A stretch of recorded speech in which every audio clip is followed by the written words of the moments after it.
Hi everyone, well welcome to part 2 of setting up the CloudWatcher in my observatory.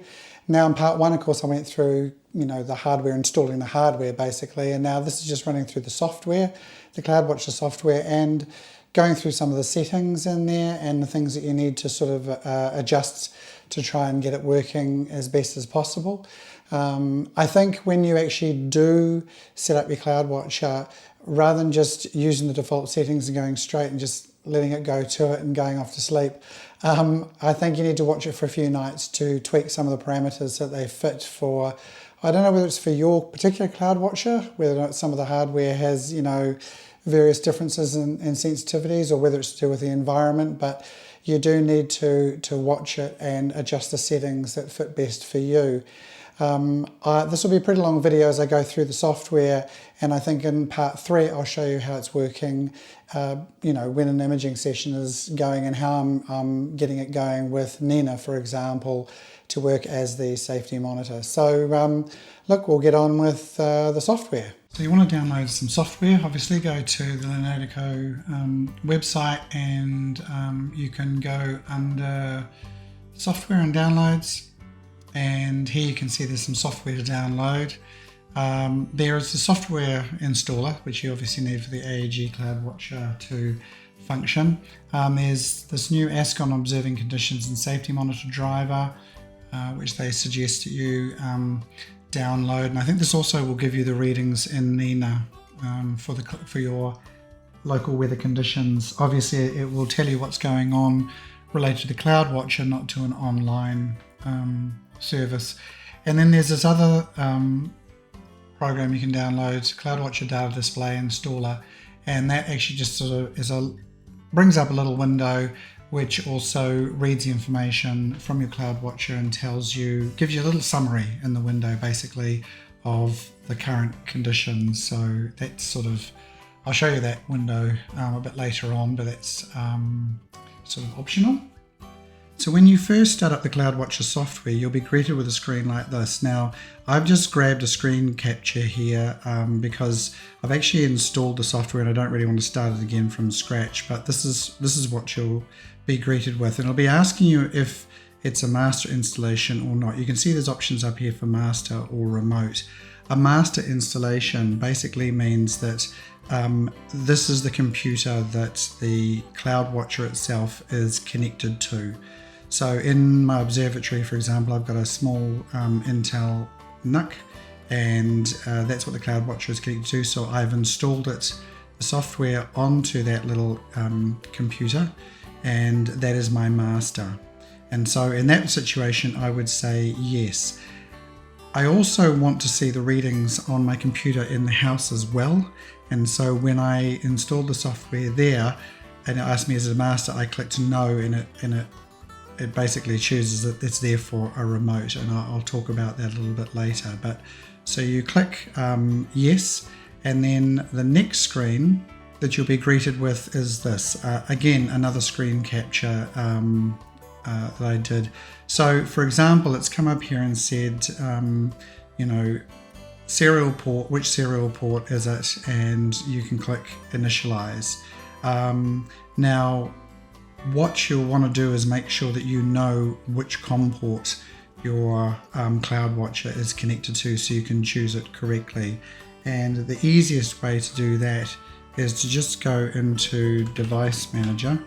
I'll try and zoom in, but if we go down to the COM ports here and expand that, you can see that I can recognize here I've got a prolific serial COM port adapter here, and that's COM 14. So in my situation, I would change this to COM port 14, and then I would hit initialize. If you've got the wrong COM port, you'll get a message saying that it couldn't connect. So then you just got to go and sort out which is your correct COM port.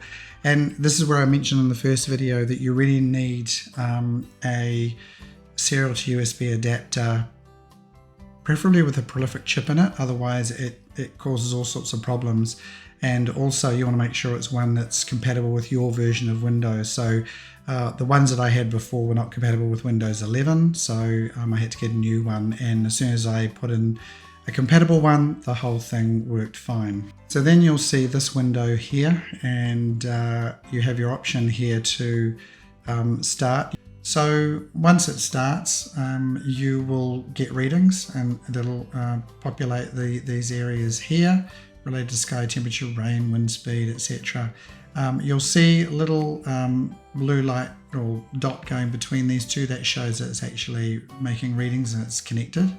And you can see here that it says it's unsafe, and that's related to sort of limits that we'll set over here in the limits tab as to define what is safe and what is unsafe. And currently it's reading it as unsafe because I've reached the limit for cloudy conditions. It's no longer clear. It's also very light during the day, so I wouldn't have the roof off from the observatory anyway. You'll notice that the relative humidity, atmospheric pressure, dew point readings are empty, and that is because I didn't purchase the version that has the device attached that reads humidity. It was a little cheaper if I didn't get it. The reason being is that we get so much humidity here that if I didn't actually image on very humid nights, and since nights are very far and few between when it's clear, I'd virtually not be imaging at all. So even if the humidity is up at 97, 98, 99%, I'll still image because it might be my only, night for 2 or 3 weeks. I know in Spain they have the same setup, and they do close it when the relative humidity gets over 90%, and I understand that because there's a lot of other people's equipment and their own equipment in there, and they don't want they getting all wet and corroded and all that kind of stuff. So they will close the roof, and I have had that where I've had about 3 nights where it's been clear, but the relative humidity has been so high that they have not opened the roof. But I'm not bothering with that. If you want to purchase the device that reads the humidity and atmospheric pressure, you can do, and you can attach that later, and there are instructions on how to wire that up. You also have a little button over here we can press start or stop if you want to do a recording of the data, and then you can use that if there are any problems and you want to create a log file, and you might want to send that to Lunatico to get some help if your device is doing some weird things. We'll look at the graphs tab quickly here. This is where you can look at your graphs. So I can see here, I'll just go to the cloudy one here. You can see it's varied here as it's reading. It's just suddenly gone clear. If I go to the sensor, you can see it's now reading clear. I've got it defined as if it goes below -15. So it will read clear. If it goes above -15, it will read cloudy. So that's why it's reading this as clear at the moment. And if we go to the graph section, you'll see it has been quite cloudy, and it's now just tipped over into the clear. You might be looking at this and going, well, hang on, if you're clear, why is it reading as unsafe? And that is because I have a 4-minute delay. Once it hits a clear, I give it 4 minutes delay waiting to make sure it stays clear, because it could be a little break in the clouds and the clouds come over again. You don't want your roof opening and closing over and over again. So it waits, and then that'll say, okay, it's safe, let's get the roof to open. So this is the cloud showing that it's clear. On the rain, it's dry. It's not wet. There's been no rain. Wind, you can see, is getting quite windy today. So again, if it was kind of windy like this and doing this sort of thing, you probably wouldn't be imaging anyway, certainly not with an SCT and a big dew shield on it, blowing it around. You might do if you had a smaller setup on at the moment, like a Red Cat or something, because it's not affected quite so much by the wind, especially in an observatory situation. Yeah, this is just showing the wind. This is the brightness, and it's obviously very bright because it's during the day. Temperature here, slightly different recording. You can see it's just getting a bit warmer over the day. And humidity and pressure are blank because I don't have those that device connected. Now, the next section I think we should go to, we'll just go look at device here. You can see this, there's nothing to change here or whatever. This just tells you the serial number. firmware version, etc, etc. So nothing to do here. In the setup tab, we've got multiple other little tabs here. So this is under device. We can see that it's connected to COM port 14, which we did at the very beginning, and you can click on test port. These things that are grayed out are because I'm actually running at the moment. If I click stop, you'll see they suddenly become available. Here you can define whether it's Celsius or Fahrenheit. You can also set your altitude above sea level. I think this is more related to the sort of humidity and the air pressure sensor, which I don't have, so this isn't really important for me. I've chosen the units for wind speed here as kilometers per hour. You could use miles per hour or knots or whatever you like, meters per second. You can do some adjustments here for the rain sensor, for the heater, and you can also do some adjustments for sky temperature correction factors. Again, I'm not touching these. I won't go into these because I haven't actually touched them there. You can go to the Lunatico website and have a look at this and find out if you need to make some adjustments that suit your sky conditions, but I am not doing that. Switch control, I'm not fully defined on what the switch control does. I know there are other things, like they have a thing called a dragonfly which you can connect to it. Speed readings, I think this is to do with your wind speed, your average of last 6 readings. So because the thing is going to be changing speed over, very quickly over time, you don't want it to be going up and down all over the place. So it'll sort of take 6 readings and it'll give you your average for your wind. That way, if it gusts up to a setting that's over a limit for what you've set for unsafe, very briefly, you don't want to suddenly trigger an unsafe condition. You want it to do an average and go, okay, the wind is generally pretty windy, so let's shut the roof or whatever. Safe conditions delay, I've told it to wait 4 minutes. Once it hits safe conditions, I don't want it to necessarily open straight away. So for example, a cloud might come over, or clouds might come over, and there might be a little gap in the clouds and it suddenly reads it as clear, but then more clouds to come, and I don't want to open the roof and then a few seconds later go, no, close the roof again.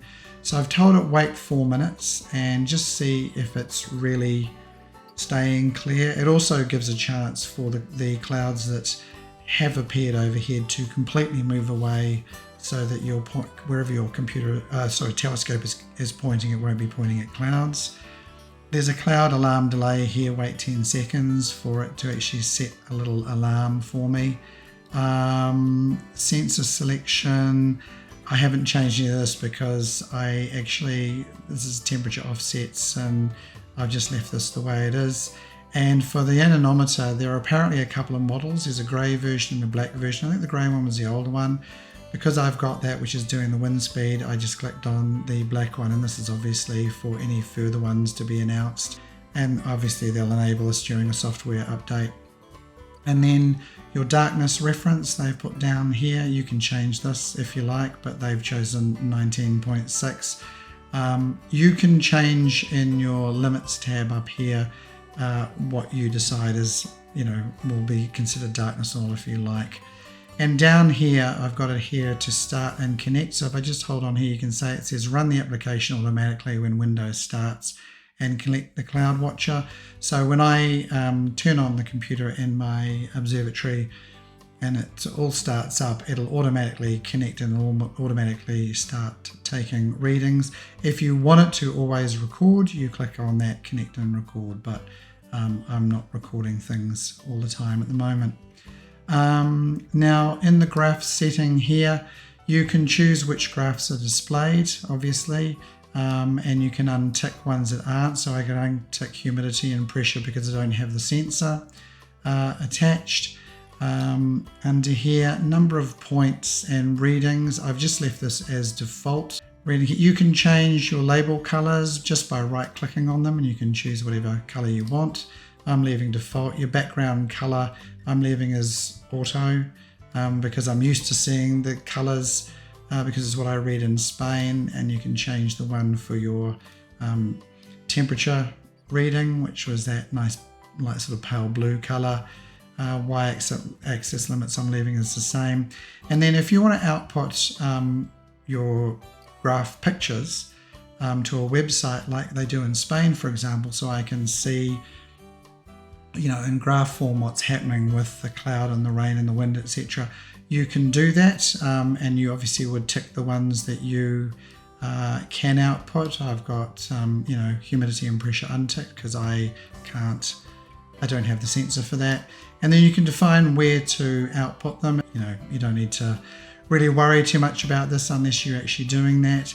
And although it says ticked a PNG file and looks like that's the only option, if you unclick it, then you get these options, and these are related to JPEGs depending on the quality of the JPEG. So I'm just leaving this on at the moment. Network tab, this is where you want to actually tell the data that's coming from your CloudWatcher to go onto the computer that's located in your observatory, for example. Here, this computer that I'm in the observatory is the master, so that's clicked. The one I've got, this software that I've got installed in the house has remote ticked because it's just picking up the information from this actual computer.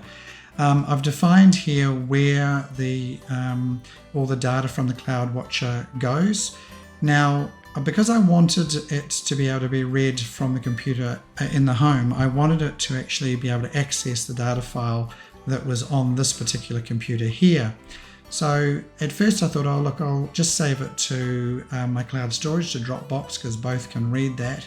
And that kind of worked because the computer at home could read it. But the problem was that, because I think related to the fact that Dropbox then uploads the file to the cloud and everything, it kept, every time there was an update to the JSON file here, this is a file that you want your remote setup to read, it was creating new JSON files. And so when I opened up the folder, it was full of these JSON files labeled 1 through 2, 3, 4, 5, right up, there were hundreds of them.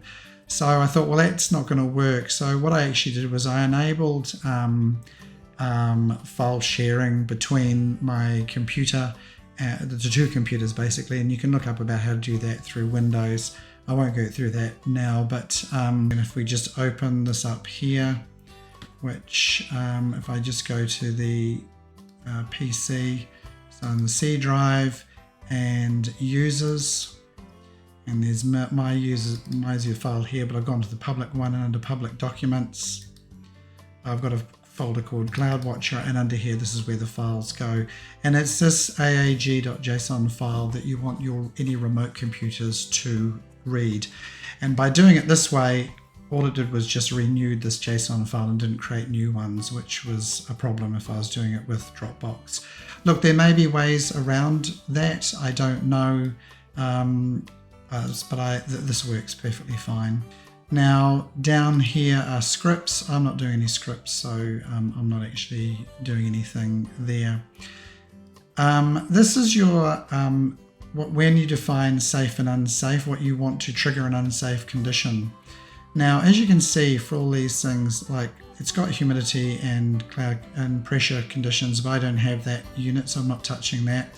I'm not really worried about whether it gets light or dark, because I'm defining what darkness and lightness is in Nina, and that will define when I do and don't stop imaging and when I do and don't close the roof. So I'm not worrying about that.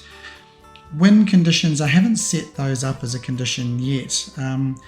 In general, I'll know whether it's going to get windy overnight. I mean, if it's windy already, I'm not going to be imaging because it's just going to be blowing everything around. But, if you decided that you wanted to define wind as a parameter for closing your roof or not, triggering an unsafe or safe condition, then you would just click on it there and it would say, okay, if it's very windy, it's going to trigger unsafe.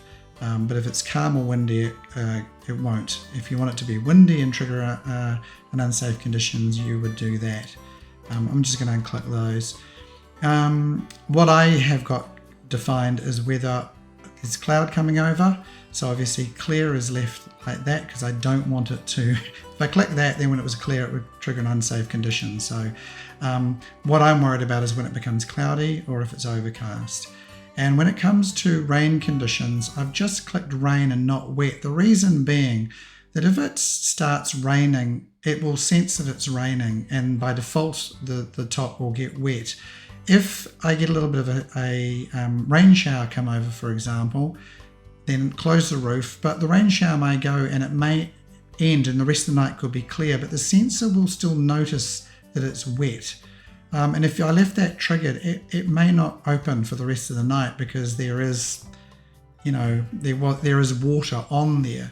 So I've left wet untriggered at the moment, unticked, and I just said, look, I just want to know if it's raining, and then close the roof.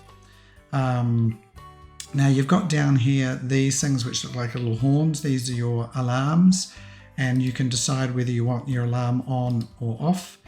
So that's on and that one's off.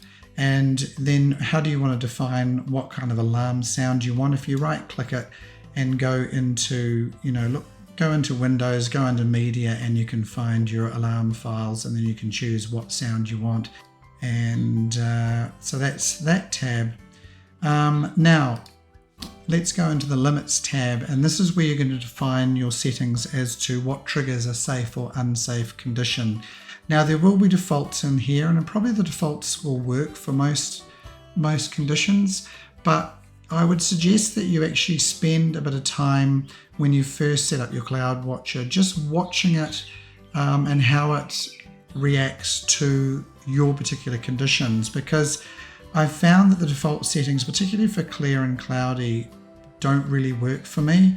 And I've seen on various forums, there's a big variation as to what triggers a cloudy condition.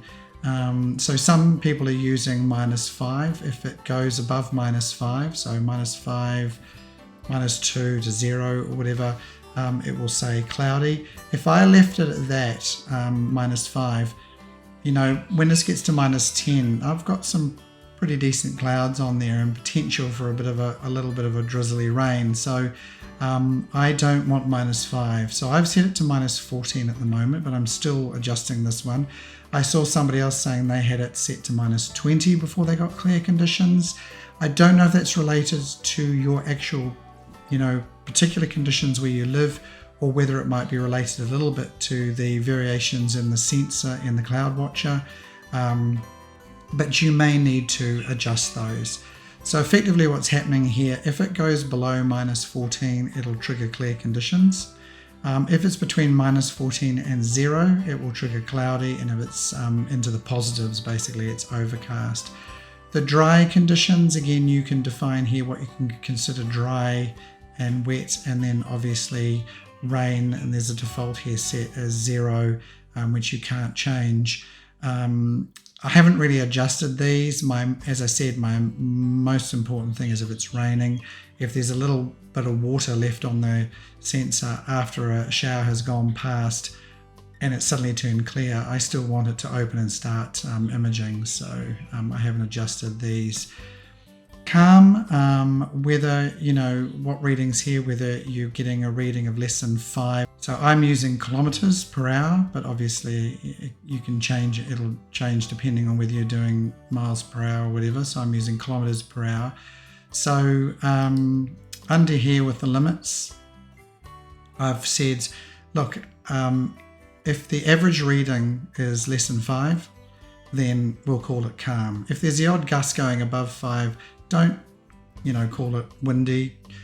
If in general the readings are below 5, then we'll call it calm. And if there's a little bit going over, that'll be recorded as a gust. And if you're using wind as a trigger for whether your roof closes or opens, then that will be important. Dark, you can set this up depending on your conditions. I mean, I only just get over 19, 2 or 3 in the morning when people have turned their lights off. But because I'm in Bortle sort of 5 more 6 conditions, it's usually sitting around 18. I don't know if you're ever going to use that as a thing to trigger whether you close the roof or not. Again, you're going to be deciding whether it's, in Nina or some other software, it's going to tell you whether it's the sun is set and it's got dark enough to image. These are to do with humidity. I don't have the humidity or the air pressure sensor connected, so I don't worry about these at all. So that's kind of a run through on how you would set it up. Let's just start this again, and it's just going to connect, and we've connected now. So at the moment it's reasonably clear, it's dry, although it's gusting 6.4, generally it's under 5 kilometers per hour, so it's going to call it calm, and it's very bright because it's during the day, so it's light, and the temperature's 20 degrees. Because these are my defining factors here, clear and whether there's rain or not, as whether it's safe or not, it's saying it's safe. But I don't have Nina running at the moment. I don't have the roof open because it's during the day. So this is just showing you how it's running. One other thing I should mention is that you can change the colors of these various changes. So, and that will appear on the graph, different colors between, if we look here, you can change that to blue if you like, and that to angry red, and that to orange, whatever you feel like it. And the way you do that is you just right click on it. Now what you'll notice is two things. One, you can choose the color, but you can also see the words clear. You can change that to whatever language you're using. So if you're using German, change it to the German word for clear, or French word for clear. So you can adapt it for your own country, which is quite useful. Two more things just before I bring this video to a close. I mentioned this bit of software here called the CloudWatcher Data Display Installer. So this bit of software is kind of just gives you a bit of a summary window of what's going on with your CloudWatcher. A different way of viewing some of the very basic data. So down here, this does have an icon that you can keep down here. And if I click on that and bring it up, this is what it looks like. It's telling me what the sky temperature is. It's giving me that sort of broad reading from the CloudWatcher of, whether it's dry or wet, the wind, the lightness, how bright it is, and also the outside air temperature. What you can do is, if you go into this, click on that little cog, this is where you go in and you confirm that you want to sort of look at a JSON file, and when you click on that, you will navigate to where those JSON files are being kept. As I said, I'm keeping them under the user and then public folder, and then I hit confirm for that, and then it will start making these readings here. You can click on that to make it a light version, or if you want a dark version, sort of for night. And if you just move this away over here somewhere, just a little thing, you click on that, it'll snap to the corner. And just quickly, this is one of the screens on the computer inside the house. So a different computer to what's running in the observatory, but I also have the AAG CloudWatcher software running, and it's getting all the same information as what the computer is out in the observatory, showing the graphs, etc. But if I just go up into the setup tab, you can see that this has remote marked, so I'm just going to stop it so it brings it up a bit easier to see. So I've got remote sort of ticked in here. The one in the observatory has master, and this one has remote. And then I've told this computer to go and look for the files. So this is the sort of name under Windows Network of the computer in the observatory, and then it knows to go into the users public documents CloudWatcher folder and look for the required files, and particularly this the JSON file, so it can actually read all the information and display it here. And so why would you want something set up like this? Well, if say you're in the house and you've got your two screens, and one screen is using Chrome Remote Desktop and it's completely occupied by looking at Nina to see how your imaging is going, on another screen you can have this remote version of AAG CloudWatcher to see what's happening with your conditions out there. So very useful. Okay, so that's the end of part 2, and hopefully I'll get part 3 out shortly with showing you how it's all running with an imaging session and how it is incorporated into Nina as the safety monitor. Looking after your equipment, hopefully while you're sleeping. Until next time, hope you're all getting lots and lots of clear skies.